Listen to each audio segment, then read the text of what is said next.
नमस्कार, मी वैद्य उन्मेष डालके आयुर्वेद पंचकर्म हॉस्पिटल गाडगेनगर मध्ये आपलं स्वागत आहे। आज आपण डोकेदुखी मायग्रेन ह्या विषयावरती बोलूया। डोकेदुखी व अपचन एक अद्भुत रहस्य आहे। आयुर्वेद नेहमी आजाराच्या मुळावर घाव करणारं एकमेव चिकित्साशास्त्र आहे। झाडाचं पोषण जमिनीतील मुळांवरती अवलंबून असतं। आपण घेतलेल्या आहारापासून निर्माण होणारा आहार रस हा मुळांप्रमाणे संपूर्ण शरीराचे पोषण करणारा असतो। निरोगी शरीर हे योग्य आहार रसाच्या सुपरिपाकावरतीच अवलंबून असतं। आम्ल पित्त, छातीत जळजळ होणे, आंबट पाणी येणे, मळमळ होणे, उलटी होणे, ढेकर येणे, पोटाला फुगार येणे, वारंवार सर्दी होणे, पोट साफ न होणे ही संपूर्ण अपचनाची वेगवेगळी रूपं आहेत। यातच दडलेलं असतं डोकेदुखीचं रहस्य।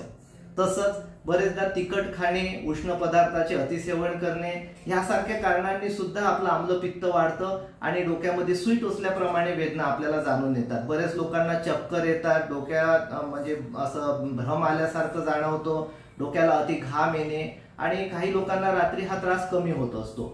आता ह्यात बरीच कारणं अशी असतात की रात्री जागरण करणे, टीव्ही बघणे, मोबाईलवरती व्हॉट्सअप, फेसबुक यावरती आपण चॅट करत बसलो त्यामुळे सुद्धा डोकेदुखी हे एक लक्षण येतं।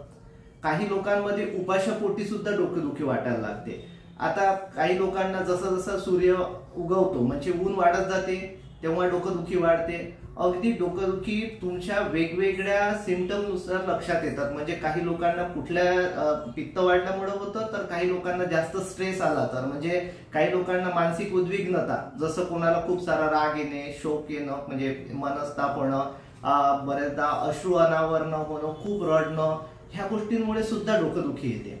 आता नेहमी निरुद्योगी राहणं म्हणजे काही लोकांच्या डोक्याला काहीच कामं नसतात किंवा अति भोजन करणं आणि घरी झोपून राहणं, शरीराला जडपणा वाटणं ह्याने सुद्धा डोकेदुखी हे एक लक्षण जाणून येतं। आता डोकेदुखीची ही वेगवेगळी कारणं आहेत, पण त्याच्यावरती आपण जर उपाय करायचा म्हटलं तर सर्वात महत्त्वाचा आपण स्वतःला खाण्यामध्ये बदल करून घेणे। म्हणजे पित्त वाढवणाऱ्या ज्या गोष्टी आहेत त्या आपण न खाणे आणि आपल्याला जो दिनचर्या आहे ती रुटीन आपली बरोबर योग्य करणे। सोबतच जसा व्यक्ती तितक्या प्रकृती म्हटलाय तसंच डोकेदुखीची वेगवेगळी कारणं आपण आता सांगितली आहेत, त्यावरती सर्वात एकमेव उपाय म्हणजे पंचकर्मातील वमन म्हणजे उलटी करणं, नस्य म्हणजे नाकाद्वारे औषध आपण टाकणं, तसंच रक्तमोक्षण म्हणजे ब्लड काढणं।